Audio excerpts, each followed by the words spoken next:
आज जरा फुर्सत पाई थी, आज उसे फिर याद किया। आज जरा फुर्सत पाई थी, आज उसे फिर याद किया। बंद गली के आखिरी घर को खोल के फिर आबाद किया। खोल के खिड़की चांद हंसा, खोल के खिड़की चांद हंसा। फिर चांद ने दोनों हाथों से रंग उड़ाए, फूल खिलाए, चिड़ियों को आज़ाद किया। बड़े बड़े गम खड़े हुए थे रास्ता रोके राहों में, बड़े बड़े गम खड़े हुए थे रास्ता रोके राहों में। छोटी छोटी खुशियों से ही हमने दिल को शाद किया। और बात बहुत मामूली सी थी, बात बहुत मामूली सी थी, उलझ गई तकरारों में। एक ज़रा सी जिद ने आखिर दोनों को बर्बाद किया। और दानाओं की बात न मानी, काम आई नादानी ही। दानाओं की बात न मानी, काम आई नादानी ही। सुना हवा को, पढ़ा नदी को, मौसम को उस्ताद किया। सुना हवा को, पढ़ा नदी को, मौसम को उस्ताद किया। स्कूल के रास्ते में एक मंदिर है, शिवजी का मंदिर। संगमरमर की मूर्ति, बड़ी बड़ी आंखें, गर्दन में सांप, हाथ में त्रिशूल। इस मंदिर में लंबी सफेद दाढ़ी का एक पुजारी है।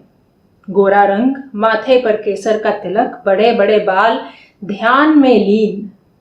वो थोड़ी थोड़ी देर के वक्फे से गर्दन को आगे करके घंटी बजाता है और हर हर महादेव की जयकार करता है। उसकी आवाज से सवेरे के सन्नाटों में कंपन सी होती है। स्कूल जाते लड़के उन्हें देखते ही कुछ मजाक में, कुछ संजीदगी में हाथ जोड़कर हर हर महादेव बोलते हैं। लेकिन पुजारी की आवाज में ये लफ्ज अर्थ ना समझते हुए भी अच्छे लगते हैं। एक बार निदा मंदिर की चौखट पर पड़ा एक गुलाब का फूल पुजारी की नजर बचाकर उठा लेता है। जैसे ही वो फूल उठाता है, घंटी बजती है और साथ में हर हर महादेव। निदा डर सा जाता है, उसके हाथ से फूल गिर जाता है। पुजारी ये देखकर मूर्ति के पास से उठता है और गिरे हुए फूल को उठाकर निदा के हाथ में रख देता है। वो कंधे पर हाथ रखकर कहता है, डरो नहीं, ये भी भगवान का फूल है और तुम भी भगवान का एक फूल हो, ले जाओ। उस दिन से वो जब भी निदा को मंदिर के सामने से गुजरता देखता है तो आवाज देकर बुलाता है और ताजा गुलाब का फूल मूर्ति के आगे से उठाकर निदा के हाथ में रख देता है।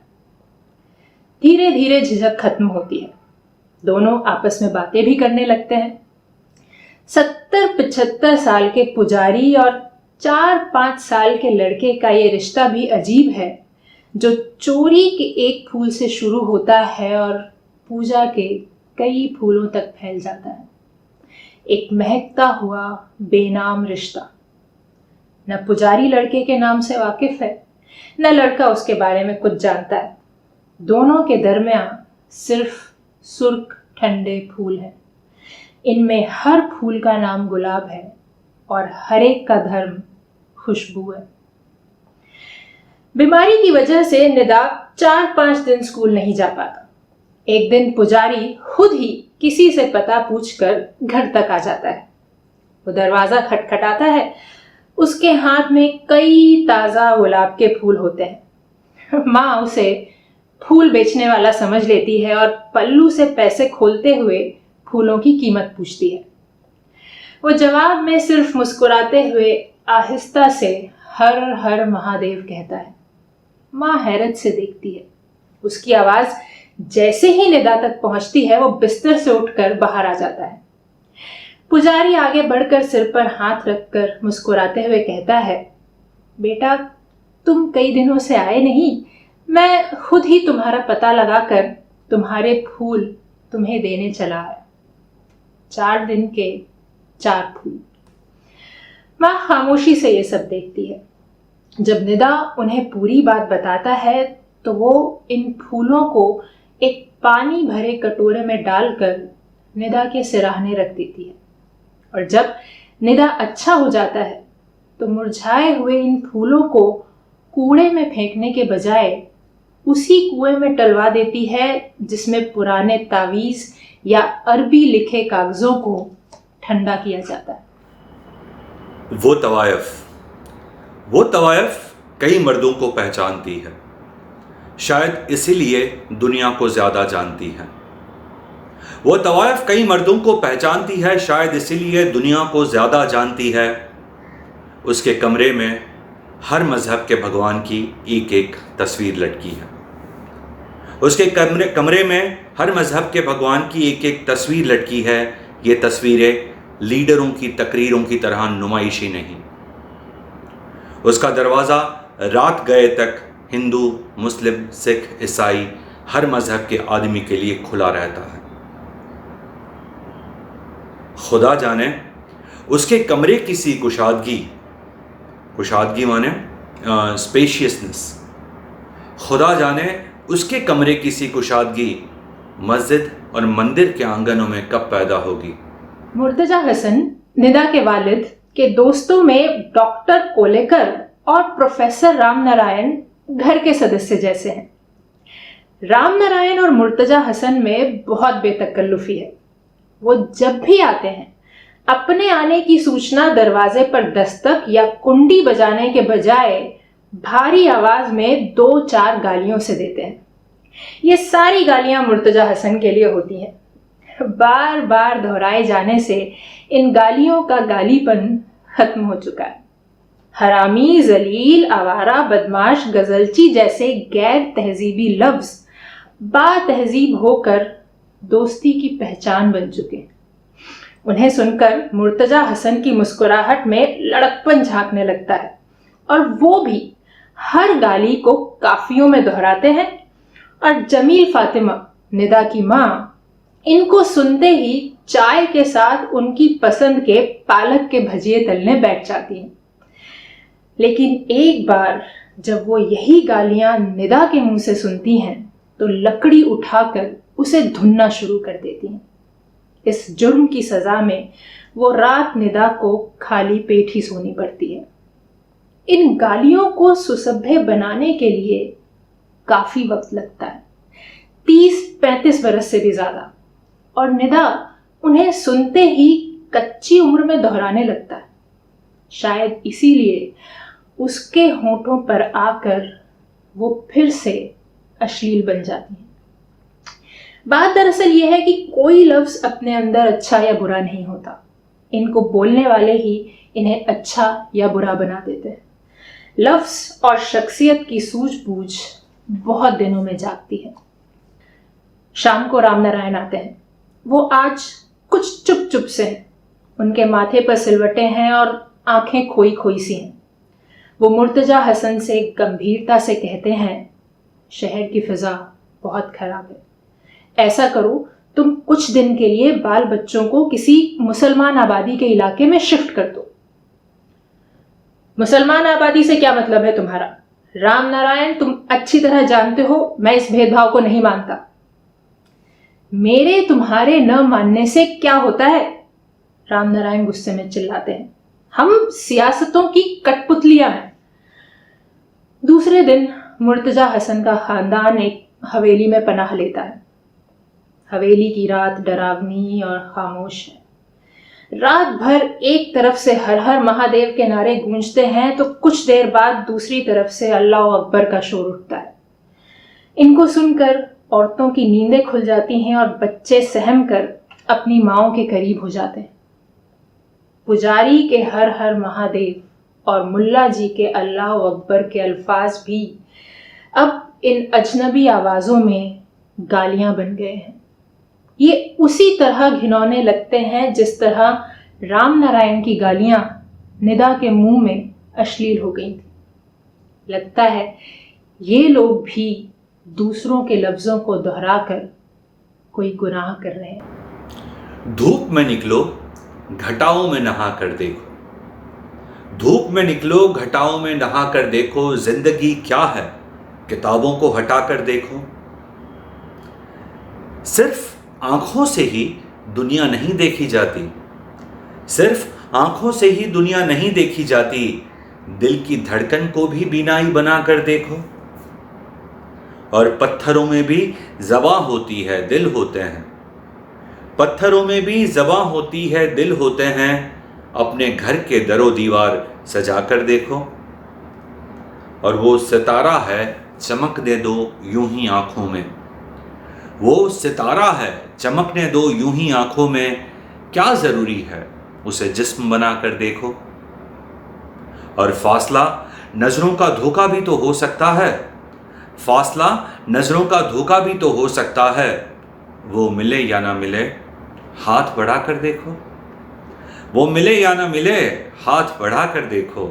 भोपाल में साल के बीच में बच्चों का स्कूल में दाखिला मुश्किल होता है, लेकिन माँ जिद करती है तो मुर्तजा हसन सुहा को लेकर इंस्पेक्टर ऑफ स्कूल के पास जाते हैं। सुहा मुर्तजा हसन के दोस्त हैं और भोपाल के बासर लोगों में से हैं। उन्हें देखते ही इंस्पेक्टर और उसका सारा स्टाफ आदर में खड़े हो जाते हैं। इंस्पेक्टर सुहा के लिए अपनी कुर्सी छोड़कर उन्हें उठाकर वहां बिठा देता है। सुहा हुक्म के अंदाज में बच्चों को दाखिले के लिए कहते हैं और बगैर किसी जांच के निदा और उसका भाई स्कूल में भर्ती हो जाते हैं। जो काम कई दिनों से टल रहा था वो सुहा के 2 जुमलों से हो जाता है। निदा स्कूल जाने लगा है। माँ बहुत खुश है। एक ही दिन में नई नई किताबें खरीद ली जाती हैं, लेकिन नया माहौल, नई किताबें, जो पढ़ाया जाता है वो सिर से गुजर जाता है। दूसरे विद्यार्थी आधे से ज्यादा कोर्स खत्म कर चुके हैं और निदा अभी किताबों के शुरू के पन्नों से भी कोसों दूर है। लड़कों को हंसने हंसाने का एक विषय मिल गया है। पूरे स्कूल में ग्वालियर के जहां कदर चुगताई के अलावा कोई दूसरा जानने वाला नहीं है। जमील फातिमा छमाही परीक्षा के नतीजों से परेशान होकर उन्हें बुला भेजती हैं। वो आते हैं और स्कूल में निदा के गार्जियन बन जाते हैं, लेकिन वो स्कूल के वार्षिक उत्सव में पेश किए जाने वाले ड्रामे और गीतों में इतने व्यस्त हैं कि उन्हें दूसरी बातों का ध्यान ही नहीं आता। एक दिन स्कूल में आमना सामना हो जाता है तो वो निदा को अपने साथ रिहर्सल में ले जाते हैं और क्षमा के विषय पर 1.5 पेज के संवाद थमा देते हैं। इसमें क्षमा को जिंदगी का प्रतीक बनाकर पेश किया गया है। वार्षिक उत्सव के स्टेज पर ये सारे संवाद हाथ में जलती हुई मोमबत्ती रखकर निदा ड्रामाई अंदाज में दोहराता है। आधे से ज्यादा संवादों को ठीक ठाक कह ले जाता है, लेकिन जब मोमबत्ती का मोम पिघलकर हाथ पर रखी माचिस की डिबिया से उतर के हथेली को छूता है तो घबरा जाता है। जलन से उसकी आंखों में आंसू आ जाते हैं, आवाज में दर्द भर जाता है। संवाद जैसे तैसे खत्म होते हैं, लेकिन मजमा इन आंसुओं और आवाज की गमगीनी को उसका आर्ट समझकर और ज्यादा तालियां बजाता है। वो इनाम की किताबें लेकर घर आता है। घर में सब खुश होते हैं। वो किसी से कहे बिना सारी रात करवटें बदलकर काटता है। हाथ में फफोले पड़ जाते हैं। फफोले फूटकर जख्म बनते हैं और कई दिन तक इनाम का दर्द साथ रहता है। दूसरे दिन चकतई साहब घर आकर निदा की तारीफ करते हैं। इस जलसे के बाद मास्टर चकतई की सिफारिश परीक्षा में पास तो करवा देती है, लेकिन नई क्लास में भी पहले की सी ही दिक्कतें मौजूद हैं। नज्म बहुत आसान थी पहले। नज्म बहुत आसान थी पहले। घर के आगे पीपल की शाखों से उछल के, आते जाते बच्चों के बस्तों से निकल के, रंग बिरंगी चिड़ियों की चहकार में ढल के, नज्म मेरे घर जब आती थी मेरे कलम से जल्दी जल्दी खुद को पूरा लिख जाती थी। नज्म मेरे घर जब आती थी मेरी कलम से जल्दी जल्दी खुद को पूरा लिख जाती थी। अब सब मंजर बदल चुके हैं। अब सब मंजर बदल चुके हैं। छोटे छोटे चौराहों से चौड़े रास्ते निकल चुके हैं। नए नए बाजार, पुराने गली मोहल्ले निकल चुके हैं। नज्म से मुझ तक अब कोसों लंबी दूरी है। नज्म से मुझ तक अब कोसों लंबी दूरी है। इन कोसों लंबी दूरी में कहीं अचानक बम फटते हैं, कोख में माओं के सोते बच्चे कटते हैं, मज़हब और सियासत दोनों नए नए नारे रटते हैं। बहुत से शहरों, बहुत से मुल्कों से अब चलकर नज़्म मेरे घर जब आती है, इतना ज़्यादा थक जाती है, मेरे लिखने की टेबल पर खाली कागज़ को खाली ही छोड़ के रुखसत हो जाती है और किसी फुटपाथ पे जाकर शहर के सबसे बूढ़े शहरी की पलकों पर आंसू बनकर सो जाती है। नज़्म बहुत आसान थी पहले। बीए के पहले साल में निदा को उर्दू के बदले हिंदी लेनी पड़ती है। उसका खाली वक्त अब कॉलेज की लाइब्रेरी में गुजरता है, लाइब्रेरी में भी उन किताबों के साथ जिनका संबंध शायरी से। ये शायरी की किताबें दाग उनके समकालीन और उनके शागिर्दों तक महदूद है, लिमिटेड है। भाषा के चटकारे के साथ सीधी साधी शौक बातें अच्छी लगती हैं। उसे इन शायरों के बहुत से शेर याद हो गए हैं, जिन्हें वो अक्सर कॉलेज के दोस्तों को सुनाता रहता है। इन शेरों की वजह से लड़कों पर उसका अच्छा खासा रौब जम चुका है। ये शेर सुनने सुनाने में बहुत लुत्फ देते हैं, मगर इनकी सामूहिक लय व्यक्तिगत जज्बों का साथ नहीं दे पाती। इसका दायरा कोठे की तवायफ और उसके तमाशबीनों की नोकझोंक से आगे नहीं बढ़ता। इसका एहसास निदा को कॉलेज की ही एक लड़की मिस टंडन को देखकर होता है। मिस टंडन से निदा की पहचान सिर्फ इतनी है कि वो अंग्रेजी के प्रोफेसर की बड़ी लड़की है। वो रोज कॉलेज के रास्ते पर बने एक छोटे से मंदिर के सामने आती है। अपनी साइकिल खड़ी करके पहले वो मंदिर की चौखट छूती है और फिर हाथ बढ़ाकर घंटी बजाती है। खाली पीरियड में वो सबसे अलग थलग बाग में पीपल के नीचे कोई पत्रिका या किताब पढ़ती रहती है। अंग्रेजी और हिंदी के पीरियड्स में वो और निदा एक ही रूम में होते हैं। वो हर पीरियड में निदा के स्थान से मुख्तलिफ दिशाओं में बैठती है। हिंदी की क्लास में ये 45 का जाविया होता है और अंग्रेजी में 2 कुर्सियों के बीच ठीक 90 डिग्री का एंगल बनता है। वो जिस दिन जो साड़ी और ब्लाउज पहनकर आती है, वो उस दिन के मौसम के मिजाज के मुताबिक होते हैं। उसका चुनाव प्रकृति के प्रयोजन में हस्तक्षेप नहीं करता। उसकी ये सलीकामंदी निदा को आकर्षित किए हुए है। मिस टंडन कॉलेज आते आते एक दिन अचानक गायब हो जाती है। न मंदिर में घंटी बजती है, न बाग के पीपल को हवा छूती है। रास्ते भी पहले से ज्यादा लंबे हो जाते हैं। कॉलेज के बोर्ड पर उसकी मौत की इत्तला लगी है। सुबह कॉलेज आते वक्त मंदिर के पास उसकी साइकिल एक कार से टकराती है। वो सर के बल गिर जाती है। उसे उठाकर हॉस्पिटल ले जाया जाता है, लेकिन वो रास्ते में ही खत्म हो जाती है। इस खबर ने कॉलेज के माहौल में एक कमी सी पैदा कर दी है।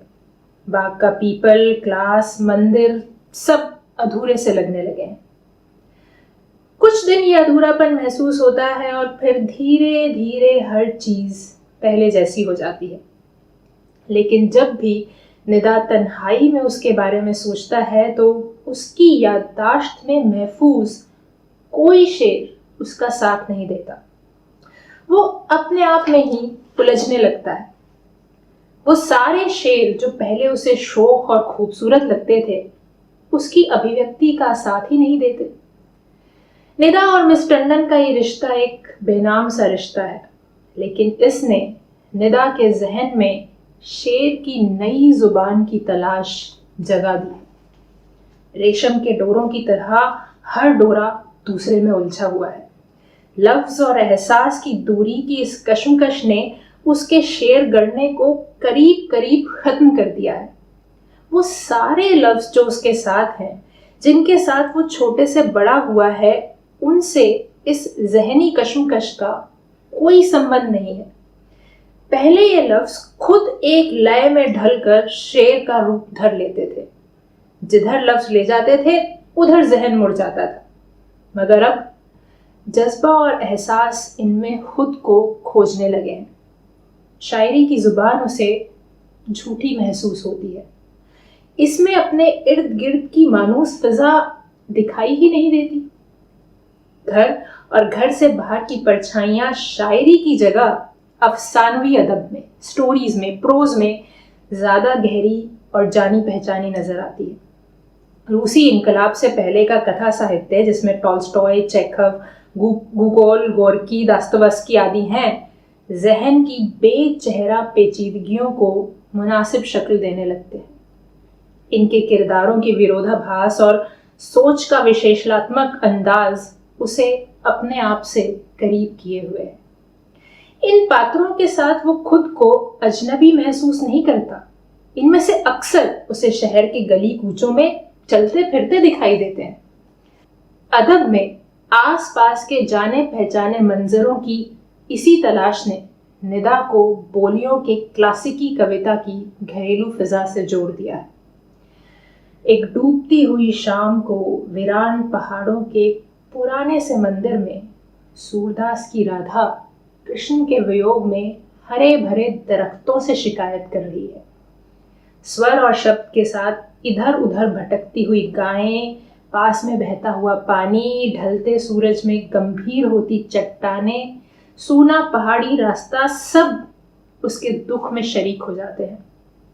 मधुबन के पेड़, फल, पशु पक्षी खामोशी से राधा के दर्द को सुनते हैं और दुख से उदास हो जाते हैं। मानव और प्रकृति का ये संवाद, जिसमें वृक्ष, पशु, जल और इंसान एक दूसरे के सुख दुख के साझेदार हैं, निदा को चौंका देता है। इस भजन के बोल धीमे धीमे उस गांठ को खोलने लगते हैं जो कई दिनों से जहन में कहीं उलझी हुई थी। उसे लगता है कि मिस टंडन के कॉलेज से अचानक खो जाने और राधा के शाम से बिछड़ने में कोई अनदेखा रिश्ता है। अपने जाहिरी चेहरों के पीछे हर दुख एक जैसा ही तो होता है।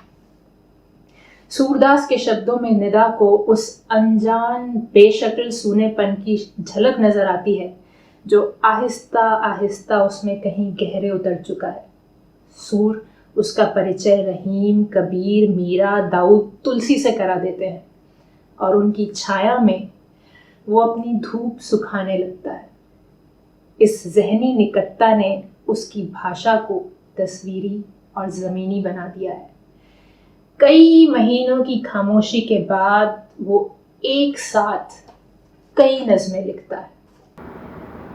जाने वालों से राब्ता रखना, जाने वालों से राब्ता रखना, दोस्तों रस्म फातिहा रखना। घर की तामीर चाहे जैसी हो, घर की तामीर चाहे जैसी हो, उसमें रोने की कुछ जगह रखना। और मस्जिदें हैं नमाजियों के लिए, मस्जिदें हैं नमाजियों के लिए, अपने घर में कहीं खुदा रखना। और जिस्म में फैलने लगा है शहर, जिस्म में फैलने लगा है शहर, अपनी तन्हाइयाँ बचा रखना। और उम्र करने को है 50 को पार, कौन है किस जगह पता रखना। निदा की तरह उसके बड़े भाई मुस्तफ़ा भी विक्टोरिया कॉलेज में है। वो निदा की तुलना में जिंदगी के संबंध में ज़्यादा प्रैक्टिकल और पढ़ाई लिखाई में ज़्यादा संजीदा है। दिन रात कोर्स की किताबों के साथ सर खपाने के अलावा उन्हें कोई दूसरा शौक नहीं है। निदा के 2 साल व्यर्थ जाते हैं और वो वक्त का वक्त पर इस्तेमाल करके जल्द ही कई डिग्रियां हासिल कर लेते हैं। बीकॉम के बाद एमए और उसके साथ ही एलएलबी भी पूरी कर लेते हैं। इन सारी डिग्रियों को लेकर एक दिन जब वो कॉलेज के पुराने फाटक से बाहर आते हैं तो बेचारा हिंदुस्तान उसके लिए मुबारकबाद के हार फूल लाना भूल जाता है। वो भी क्या करे, उसके सर पर एक साथ कई काम आ पड़े हैं। पाकिस्तान से आए हुए शरणार्थियों को बसाने, जगह जगह दंगे फसाद की रोकथाम करने, चीन से बिगड़ते ताल्लुकात को संवारने, बांग्लादेश में शेख मुजीबुर रहमान के अवामी आंदोलन का साथ निभाने की दौड़ धूप में उसके जहन से मुस्तफ़ा हसन के कॉलेज से बाहर आने का वक्त निकल जाता है। वो वक्त पर उधर नहीं आता और ये बिना और इंतजार किए पैदल घर आ जाते हैं। उन्हें देश की इस बेरुखी पर गुस्सा कम और ताज्जुब ज्यादा होता है। उनका ये एहसास उस समय और तीव्र हो जाता है जब कई महीनों की कोशिशों के बाद उन्हें अकाउंट ऑफिस में एक मामूली क्लर्की पेश की जाती है। मगर मुस्तफा हसन को 2 देशों में से किसी एक के चयन की रियायती स्वतंत्रता हासिल है। यह आज़ादी उन्हें जल्दी ही इस नौकरी से उबा देती है और वो भारत में अपने भविष्य से मायूस होकर सरहद पार करके पाकिस्तान के शहरी बन जाते हैं। मुस्तफा हसन घर के सबसे बड़े लड़के हैं। मुर्तजा हसन उनको बहुत चाहते हैं। मुस्तफा के पाकिस्तान चले जाने के बाद उनके ख्यालों में अचानक तब्दीली आ जाती है। लड़के की जुदाई ने उनकी परेशानी में इजाफा करके उनकी आज़ाद ख्याली को पाबंद कर दिया है। अब वो पूरे परिवार के साथ पाकिस्तान जाने की योजना बना रहे हैं। दूसरे दिन घर के सारे सदस्यों के पासपोर्ट फॉर्म जमा कर दिए जाते हैं। इनमें निदा का नाम भी शामिल है। रवानगी की तैयारियां जोरों पर हैं। मकान का सौदा होता है, पुराना सामान औने पौने बेचा जाता है, नया सामान खरीदा जाता है, नए कपड़ों की सिलाई होती है। घर में शादी विवाह की तरह चहल पहल है। जमील फातिमा इस फैसले से खुश हैं। पाकिस्तान में उनकी माँ है, भाई है, बहन है और फिर बड़ा लड़का भी वहां का शहरी बन चुका है। लेकिन निदा किसी से कुछ कहे बिना इसके खिलाफ है। घर के किसी एक मर्द सदस्य के चले जाने की वजह से सबका यहां से वहां शिफ्ट होने के तर्क से वो खुश नहीं है। वो एमए पहले साल में है। पढ़ाई को अधूरा छोड़कर वो घर वालों के साथ देसी से परदेसी नहीं होना चाहता। रवानगी की तारीख तय हो जाती है। सबके पासपोर्ट और टिकट आ जाते हैं, लेकिन ऐन वक्त पर निदा के ना होने से जमील फातिमा को दौरा पड़ जाता है। शहर में चारों तरफ उसकी तलाश की जाती है। वो निदा के बगैर जाने के लिए राजी नहीं है। मुर्तजा हसन उन्हें समझा बुझाकर किसी तरह रुखसत करने में कामयाब हो जाते हैं और खुद निदा के लिए रुक जाते हैं। उनका टिकट वापस होता है, वीजा की मियाद बढ़वाई जाती है, मगर ये सब बेसूद होता है और आखिर वो भी निदा को छोड़कर जाने के लिए मजबूर हो जाते हैं। उनके जाने के कई दिन बाद निदा राजस्थान के अलग अलग इलाकों में भटक कर वापस आता है। घर है नहीं, न रहने का इंतजाम है, न खाने पीने का बंदोबस्त। 1-2 रातें इधर उधर गुजारने के बाद उसे एक कमरा मिल जाता है। दोस्तों में कोई बिस्तर लाता है, कोई सुराही और गिलास देता है और यूं वक्त गुजरने लगता है। कराची एक माँ है, बंबई बिछड़ा हुआ बेटा। कराची एक माँ है, बंबई बिछड़ा हुआ बेटा। यह रिश्ता प्यार का पाकीज़ा रिश्ता है जिसे अब तक न कोई तोड़ पाया है, न कोई तोड़ सकता है। गलत है रेडियो, झूठी है सब अखबार की खबरें। गलत है रेडियो, झूठी है सब अखबार की खबरें। ना मेरी माँ कभी तलवार ताने रण में आई है, ना मैंने अपनी माँ के सामने बंदूक उठाई है। ये कैसा शोर व हंगामा है, ये कैसी लड़ाई है, ये कैसा शोर व हंगामा है, ये कैसी लड़ाई है। न मैं तलाश करूं तुम में जो नहीं हो तुम, न मैं तलाश करूं तुम में जो नहीं हो तुम, ना तुम तलाश करो मुझ में जो नहीं हूं मैं। निदा अपनी अंगुली में अंगूठी के निशान को सहलाता हुआ मस्जिद में वापस आता है। वहां पाकिस्तान से आया हुआ खत उसके इंतजार में है। खत बड़ी बहन ने लिखा है, तुम जैसा पत्थर दिल शायद ही कोई हो। साहिबा की बीमारी की इत्तला तुम्हें पहले दी गई थी, लेकिन तुम नहीं आए। वो आखिरी सांस तक आंखें फाड़ फाड़ कर तुम्हें तलाश करती रही। जब भी बेहोशी में होश का पल आता, तुम्हारा नाम उनकी जुबान पर होता। जब तक वो जिंदा रहीं तुम्हारी जुदाई के सदमे को झेलती रही, अपनी हर खुशी को आंसुओं में भिगोती रहीं, लेकिन तुमसे इतना भी ना हो सका कि वक्त पर आकर उनसे अपना दूध ही बख्शवा लेते। यह खत ग्वालियर से रिडायरेक्ट होकर दिल्ली आता है। खत पर पिछले महीने की तारीख है। पहले ये खत शायद पोस्टमैन की नज़र में ज़रूरी नहीं थे, वो उस तक नहीं आते। जमील फातिमा के देहांत की खबर से उसकी आंखें तो नहीं भीगती, लेकिन जब वो चिराग बुझाकर सोने की कोशिश करता है तो आंखें पलक से पलक जोड़कर भी नींद से दूर रहती हैं। वो उठकर कमरे में टहलने लगता है, सिर बाहर निकालकर रात की खामोशी में वजू करता है और बेवक्त की नमाज पढ़ने को खड़ा हो जाता है। मस्जिद में कयाम के दौरान यूं तो हर सुबह की अजान उसे बिस्तर से उठने पर मजबूर कर देती थी, लेकिन आज वो अजान का ही इंतजार नहीं करता, बल्कि खुदा और इंसान के बीच वक्त को भी जरूरी नहीं समझता। अजीब सा आलम है, खुदा आसमान से उतरकर मौत की खुशबू की तरह मस्जिद की अंधेरी खामोशी में फैल जाता है। एक नशे की सी कैफियत निदा को उसके वजूद से आज़ाद करके इस सुगंध में हल करती जाती है और वो आज की एक नमाज में आगे पीछे की सारी नमाजों को अदा कर देता है। जमील फातिमा ने मरने के लिए समय का सही चुनाव नहीं किया। यूं तो उनके हर मंसूबे में सलीका और सोच विचार शामिल होता है। इसी सोच विचार ने उनकी कल्पना में बरसों से जो एक घर का सपना था उसे यथार्थ का रूप दिया है और उनका शौहर उन्हें वापस मिल जाता है। एक तरह से वो अपने पूरे अस्तित्व को ईंट गारा बनाकर इस घर का निर्माण करती है, और जब सुकून के चंद लम्हे बरसों की साधना के बाद आसमान से जमीन पर उतरते हैं तो वो इस घर के दरो दीवार में, इसमें रहने वालों के चेहरे मोहरों में थोड़ी थोड़ी हर तरफ नजर आती हैं, लेकिन पूरी कहीं नहीं होती। मोमबत्ती की तरह रोशनी बनकर पिघल जाती है।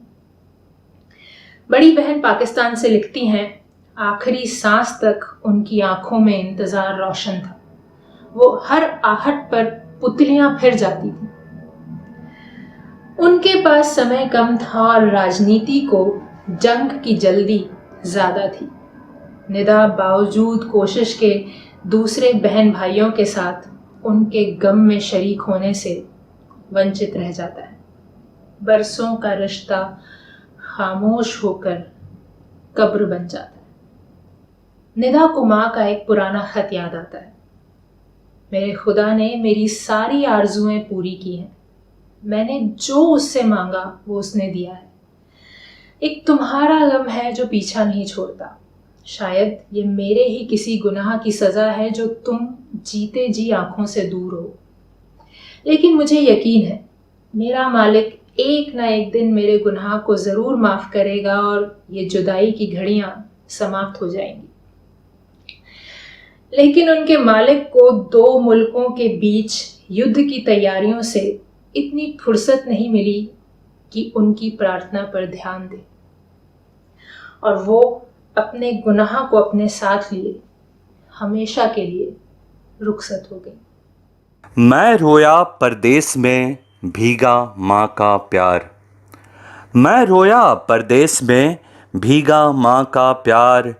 दुख ने दुख से बात की बिन चिट्ठी बिन तार। छोटा करके देखिए जीवन का विस्तार। आँखों भर आकाश है बाहों भर संसार।